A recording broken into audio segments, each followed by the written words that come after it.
Hello, welcome to today's episode of Your Human Design Coach podcast. I'm Ashley Watkins. Your quote for today: there is beauty to be found in letting people discover their own way. I chose that quote because I think it really goes along with what I'm going to talk to you about today, which is a little bit about my story and kind of my introduction to human design and how that played a role in my life starting about 7 years ago now. We're in 2026. So just a little bit about me. I'm not going to take it all the way back of, take you through all the years, but I will tell you a little more about myself. This is episode 3. So thanks for hanging in with me here.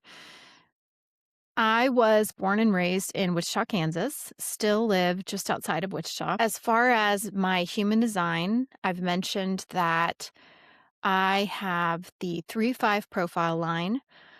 My type is generator, and my decision making, my authority is sacral, so from the gut. If you know a bit about human design, I want to share a little bit deeper information. These are things we'll get into in future episodes, but remembering that, this is really an application podcast, an application of human design, not so much education. And I've already talked about several different teachers that I love, and I'll continue to share those, but my definition is called triple split. And when you look at my chart, which I'll put up here for those of you who are viewing this on YouTube, when you look at that, you're going to see that my open centers, so the white shapes, are my head, root, and emotions. And then everything else is colored in. So I have a defined mind, throat, identity, will, sacral, and spleen. So what does this mean to me in a nutshell? Going to go deeper into these pieces and how they've kind of impacted my life today and in future episodes.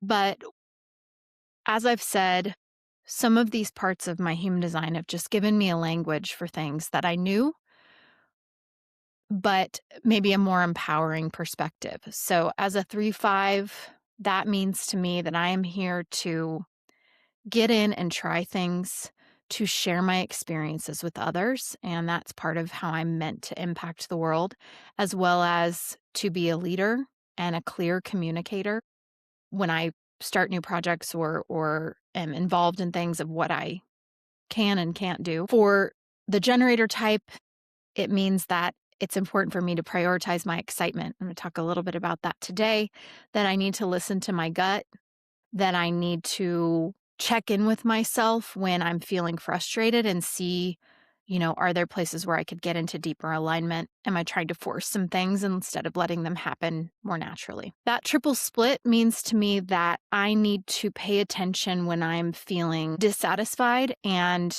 maybe switch it up a little bit.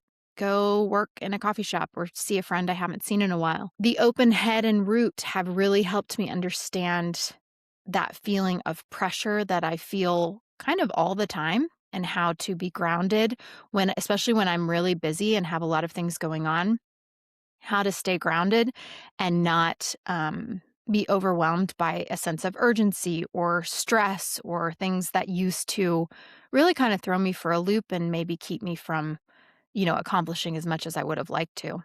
And then I talked a bit about my open emotional center last time, but that has been really empowering for me to understand my sensitivity to others' emotions and to really, whether that's through meditation, journaling, other ways that I've found that have helped me to sort through what's mine and what's not. And then those defined centers just, to me, explain kind of a sense of, again, when I'm able to do things that light me up, I have a lot of energy. I would say that's the big thing, is energy. So when I reflect back on my younger years, I see evidence of my design, even when I wasn't aware that this was even a thing.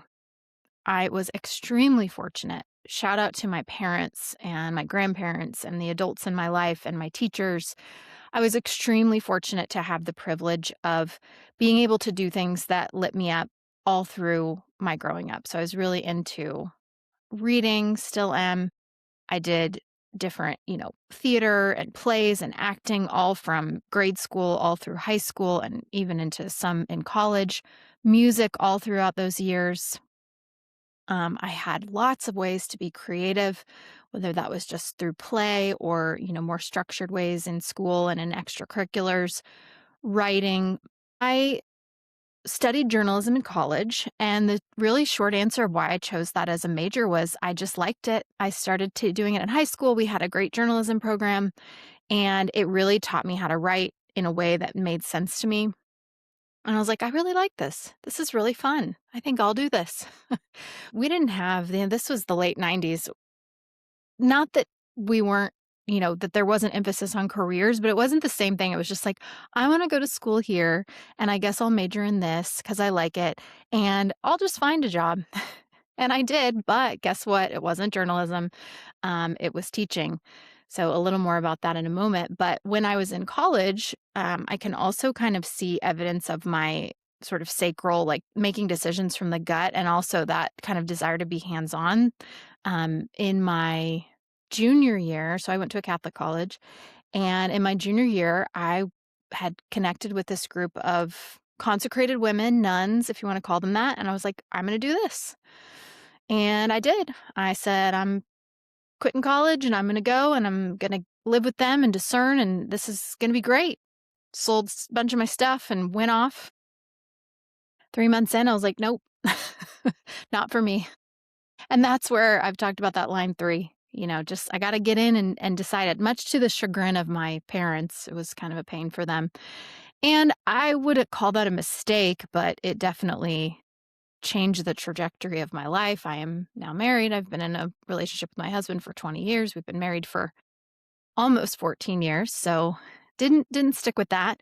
But, I figured it out. And then after college, kind of spent a year, what am I doing? And eventually was offered a teaching position at the high school that I went to. It's like, sure, I'll give it a try. And again, it was that gut. I really like this. I like high school. I taught high school. I love high school. I started teaching theology, didn't have my teaching license, went on to get that, taught journalism, really liked that, then got married and moved and ended up coming to a smaller rural public school. And that was incredibly formative with me, or for me to have that experience, to really have a deep understanding of making connections with students and how that impacts learning and just teaching in general, how much more satisfying it is. Before I discovered human design, again, I can see echoes of my design. I was always felt very lit up by it. I wanted to learn. I wanted to be better. I wanted to explore different things, and I had a lot of energy to do that. I think when things shifted for me in the winter of 2018, I had a student that I was very close with. He was a video production student, so really talented videographer, photographer. And we lost him very tragically. And that, obviously I knew in the moment that that was affecting me. You don't go to school on a Wednesday and think that you're going to receive this tragic news at, 9 a.m. and then have to go about your day. It was something you kind of think as a teacher, is possible. That happens elsewhere. That happens to other people. We are a small community. That's not going to happen here. Well, it did. And my initial, you know, way it changed me was I felt responsible for my students' social and emotional needs in a way that I hadn't before. I cared about them and I wanted them to be happy and healthy. And, we would have times, things we would do in English class that definitely were opportunities for them to think about their character and, make connections to their life. Absolutely. As all teachers do. But when I came back in the fall of 2018, I was like, nope, this is my job. I have 250 students in this school and I have to save all of them. So let me start a club. Let me redesign my curriculum. Let me teach about mindfulness. Let me do these things, all the things. And I really did it all by myself. I didn't, even though I had a great community there with my colleagues that I loved. I didn't ask them to help. I just decided this is what I'm going to do and kind of created those things out of, it was forced to say the least. And the way it landed with my students was very forced. They were kind of looking at me befuddled of like, why did you do this? What you were doing before was fine.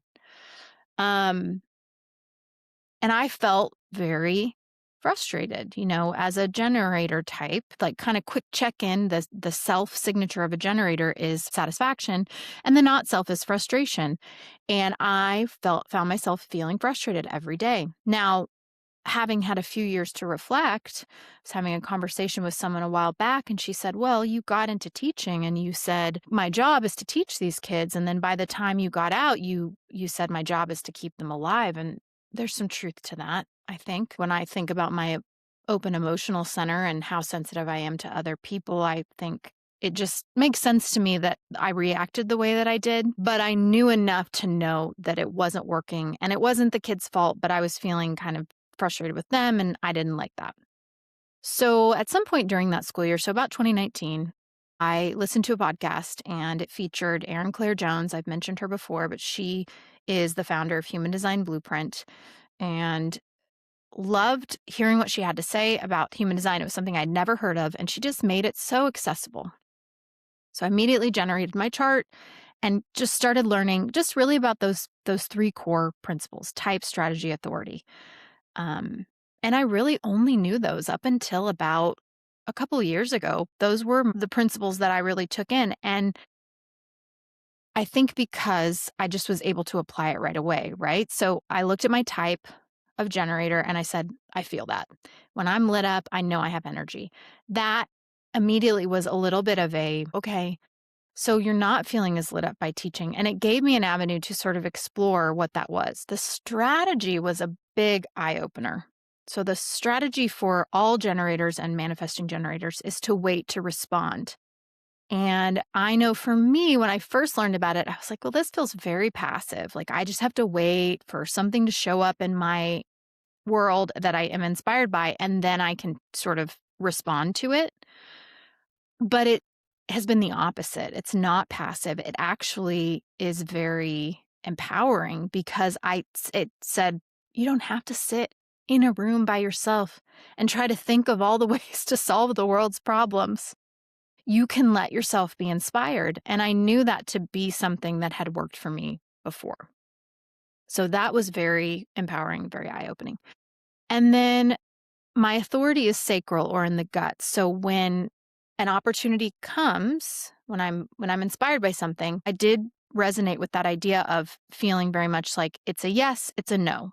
It's a sort of pulling in or a pulling away. But I also recognized that I did not trust that I would have the initial thing and then be like, but what if, you think you want to start a podcast? Well, there's a bajillion podcasts in the world. Why would you do that? No, we're not going there. We're going to lead with the gut. It doesn't mean it has to be right away.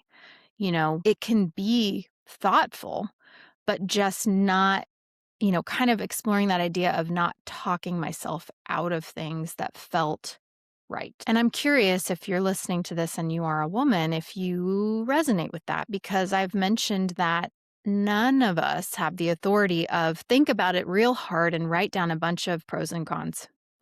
It is sleep on it, feel a calm clarity. It is lean into your intuition. It is talk it out with someone you trust.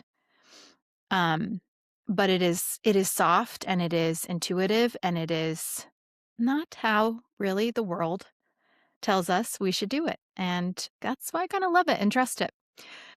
Okay, so it's 2019. I'm not feeling lit up by teaching. I'm feeling frustrated. Really exploring that and kind of understanding that there's going to be times in our life as generators or manifesting generators that we're not going to be lit up in every part of our life. It's sort of like when people talk about work-life balance. I think that's such a myth because if you have little kids or, sick parents or whatever, like that balance is you don't have time to go have a date night every week or get really super involved in a hobby or read a book or whatever it is we might love to do. So the idea of being lit up in every single aspect of our life, I mean, it's not a bad goal, but it may not always be practical. So one thing that, gosh, don't you love this age of like, if I have someone that I feel excited about what they're teaching, so in this case, Erin Claire Jones, I can actually follow her on Instagram. I can sign up for a coaching call. So I was able to get on a live call with her around this time and kind of pose that question of like, I have this job. I'm not leaving anytime soon. And so she said, well, what else can you do that lights you up and kind of balances it out, or gives you that feeling here when you may not have it in your career? And I was like, oh, yeah, I can. So that led me, if you're in the Wichita area, some of these things might sound familiar, but that led me to go to some women's conferences that were not strictly focused on education, to join the Hive, a co-working group that we have here, to learn about what coaching is and sign up for a training program, eventually build my business and say, this is what I want to do, make content. I did a lot of video content in the first years of my business, to go to networking, to present at 1 Million Cups about what I was doing with Ashley Watkins Coaching. And that was a 3-year process. So 2019, I didn't leave the classroom till 2022. And so again, that gut authority doesn't mean it's, well, I got to quit my job right now. But it's a yes or no that's a guide. I'm still learning to honor this. I still question it. I still say, but this seems like it should be right. And what I can say is that when I disregard it, I'm not saying things go disastrously, but they don't feel aligned, even if on paper it seems really right. So, picking up from 2022 on in a future episode, I think what was most impactful for me in those first few years was understanding my strategy of wait to respond.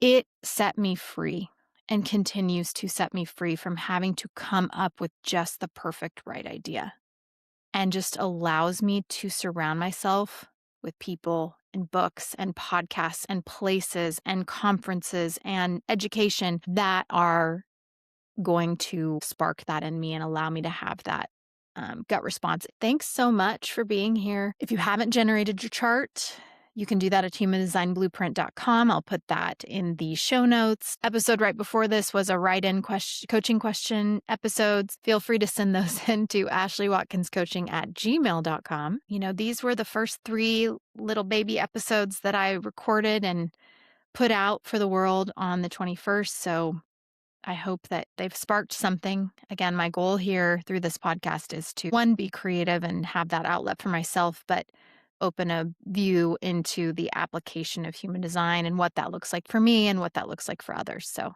appreciate you being here. Have a great day.